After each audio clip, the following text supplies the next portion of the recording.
कल हमने जाना था क्रिएटिविटी के बारे में। आज हम देखते हैं टाइप्स ऑफ थिंकिंग, जो कि जेपी गिलफर्ड ने दिए थे। Convergent thinking, divergent thinking. Convergent thinking क्या है? जहाँ पर सिंगल लॉजिकल आंसर प्रॉब्लम, किसी भी प्रॉब्लम का हमारे पास सिंगल आंसर हो, सिंगल हमें आंसर ढूंढना है, वो होता है कन्वर्जेंट थिंकिंग। या हम इसको कह सकते हैं क्लोज एंडेड थिंकिंग, क्योंकि हमें इसमें ये नहीं है कोई ब्रेन स्टॉर्मिंग, कोई न्यू आइडियाज़ ढूंढने, सिर्फ एक आंसर ढूंढना है।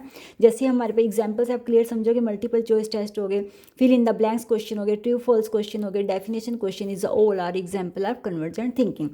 डाइवर्जेंट थिंकिंग हो गई जहाँ पे हमें क्रिएटिविटी, न्यू आइडियाज़ बताने हैं, नए नए अलग अलग विचार बताने हैं। Is a creative process that involves coming up with many different ideas, जहाँ पे अलग अलग आइडियाज़ हों किसी भी सोल्यूशन, किसी भी प्रॉब्लम के सोल्यूशन ढूंढने में। इसको हम लैटरल थिंकिंग भी कहते हैं, ध्यान रखना। डाइवर्जेंट थिंकिंग को लैटरल थिंकिंग भी बोलते हैं। इसको हम ओपन एंडेड थिंकिंग कह सकते हैं।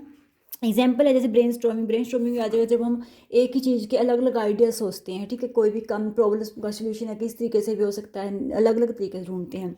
आस्किंग क्वेश्चन, जब हम किसी से क्वेश्चन पूछते हैं, कोई ऐसा क्वेश्चन पूछे, मान लो पूछ ले हम कि हाँ जैसे हमारे देश में करप्शन इतना बढ़ रहा है तो आप उसके बारे में क्या करते हो, तो अलग अलग बच्चा अलग अलग अपना पॉइंट ऑफ व्यू बताएगा किस तरीके से हम रोक सकते हैं करप्शन को, ठीक है। तो इस तरीके से क्वेश्चन, जब वो प्लेइंग विद ऑब्जेक्ट, जब हम कोई भी ऑब्जेक्ट बनाते हैं, कोई भी जैसे शेप्स होती हैं, बच्चे खेलते हैं, उसको अलग अलग तरीके से उसको बनाते हैं। राइटिंग हो गई, कोई भी ऐसा टॉपिक देना, राइटिंग मान लो जैसे हमने एग्जाम्पल लिया करप्शन के ऊपर, तो अलग अलग बच्चा अपनी थिंकिंग के अकॉर्डिंग उसके ऊपर नोटिस लिएगा। तो वो होता है कि जब हम अलग अलग आइडियाज़ निकालें, को अपने विचार प्रस्तुत करें, बहुत सारा कुछ हम अपने विचार दे सकते हैं। लेकिन convergent thinking is a single answer, और डाइवर्जेंट थिंकिंग जहाँ पर हम डिफरेंट आइडियाज़ एक सोल्यूशन प्रॉब्लम के दे सकते हैं। Thank you for watching my video.